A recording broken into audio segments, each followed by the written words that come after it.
2 days ago, there was a bombing in Gaza, in one of their hospitals, that took the lives of more than 500 innocent people, mainly women and children who were just seeking safety and shelter in the hospital. The Zionists bombed the hospital and killed all these people in just one blast. And now, with the support of the Western media, they're trying to propagate the claims that it was not them, it was a failed rocket by Islamic Jihad. This is an example from CNN. Let's watch it and see their claims, and I will show you from their own video that what they're saying is absolutely false. Before we start, I need you to understand two things. Number one, what is a rocket? A rocket is a flying object that has very little maneuverability, meaning you cannot control how it moves left, right, up, down.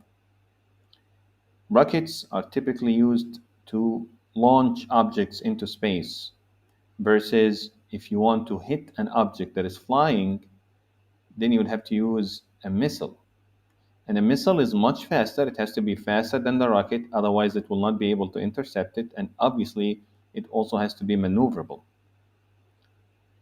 So please remember that distinction, a rocket versus a missile. The Palestinians have only rockets. The rockets do not have any directional control. The Iron Dome uses missiles to intercept these rockets.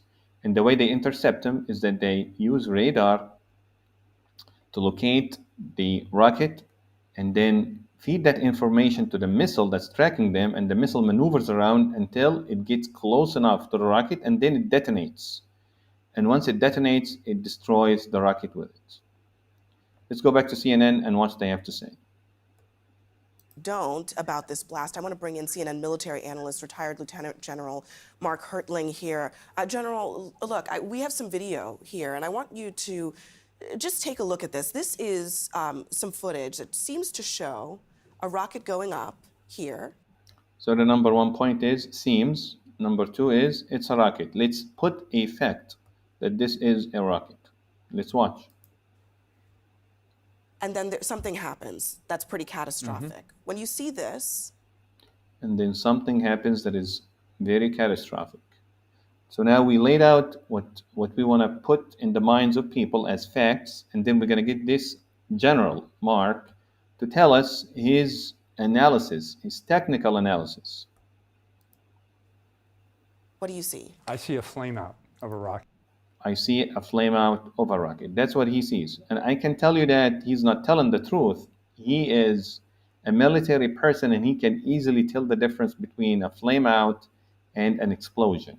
So a flame out is when the combustion process cannot continue inside the rocket, then the rocket stops generating the propulsion that keeps it flying. And basically these rockets are using solid fuel, and solid fuel is burned inside the rocket, and then the combustion gases, which come out at very high pressure and very high temperature, they're exhausted out of the tail at high speed, and this gives propulsion to the rocket or the missile.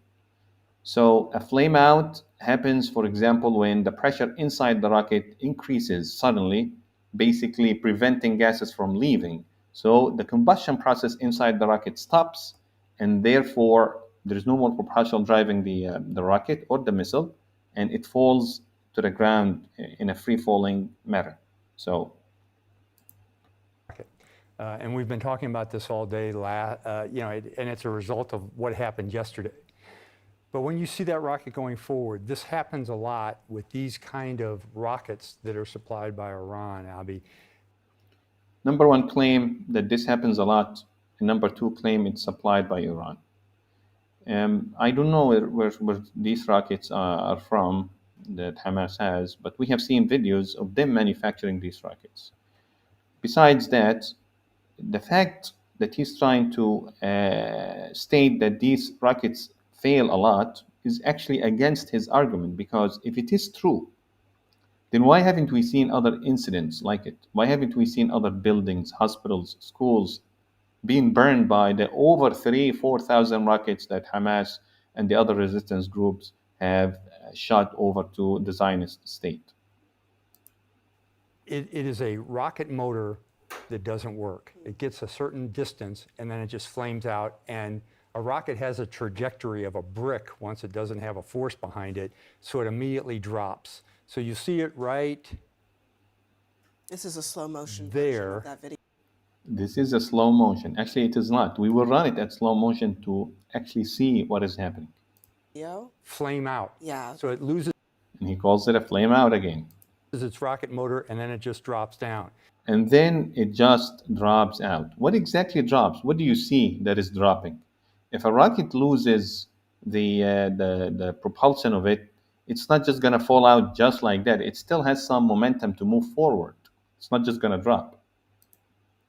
But what you also have when that happens is the fuel that's part of the rocket that hasn't burned.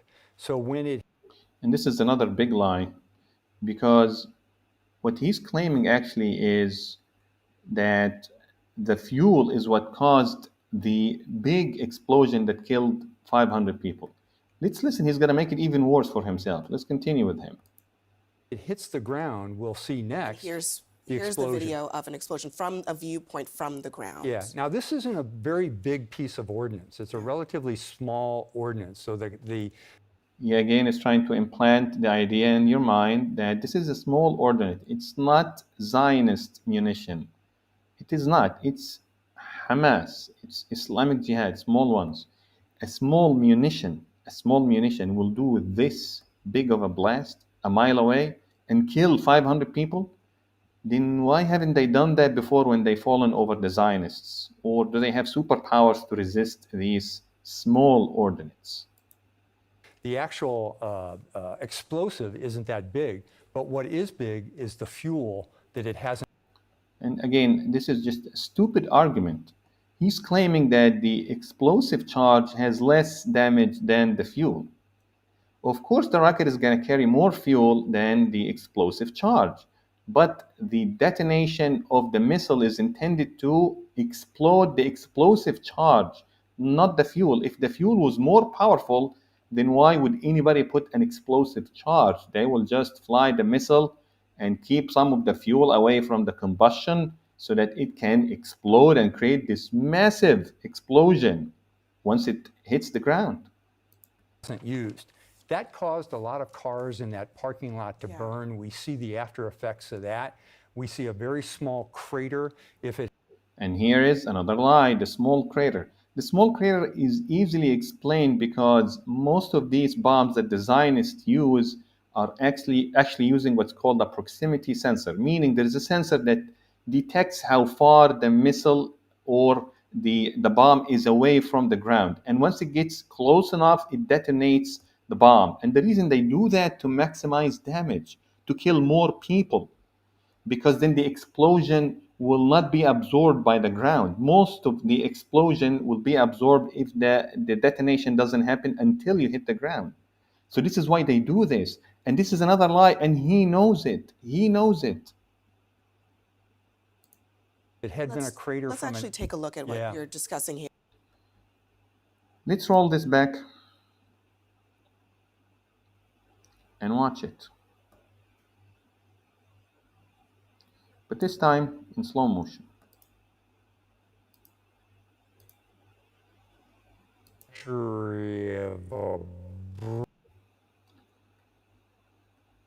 So the first thing you would notice that it has changed direction here, and you can tell that because it's actually the blast behind it is changing. That means it's accelerating. And you can see it now going to the right. It's actually coming towards us. It's going to the right, and then it's changing direction going to the left. Remember what I said, that missiles can do that. Rockets cannot, especially the rockets that Hamas has. Very primitive.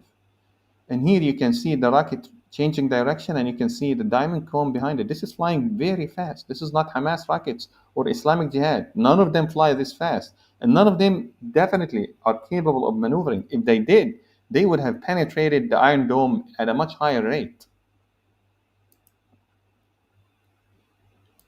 Here you can see the missile. This is an Iron Dome missile that is trying to hit and intercept a rocket by the Palestinians.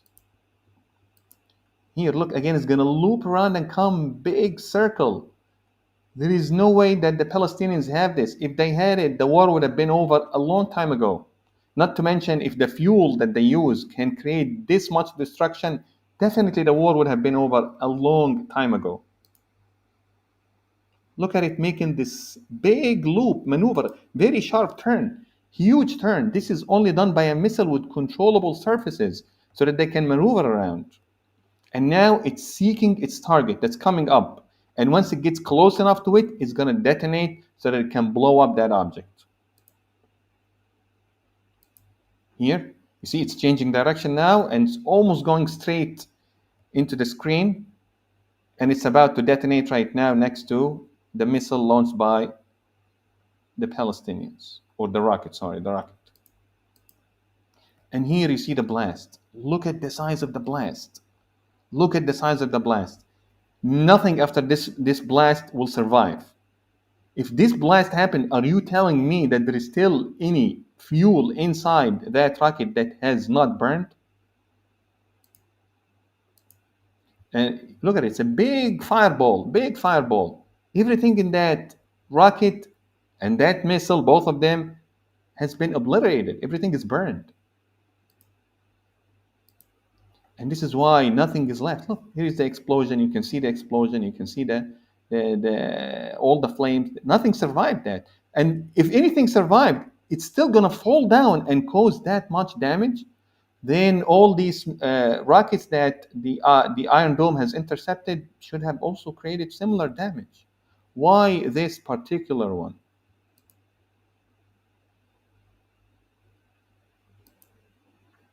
I hope this video shows you that the media is lying, propagating lies on behalf of the IDF, and the US government is supporting them and reiterating these lies to mislead the public. They're misleading the American public, the European public, so that they can go through this war, which benefits them. It only benefits them, nobody else. It's civilians that are dying on both sides. If these politicians really believe in these wars and in these causes, let them be on the front line. Let them go to the front line and fight. Please help me spread this video so that we can show the world that the IDF and the US government are lying and they're committing massacres in Palestine, occupied Palestine, 75 years of occupation. They have the right to resist. They have the right to get their land back. They have the right to protect their families, their women, their children. They have the right to live. Thank you.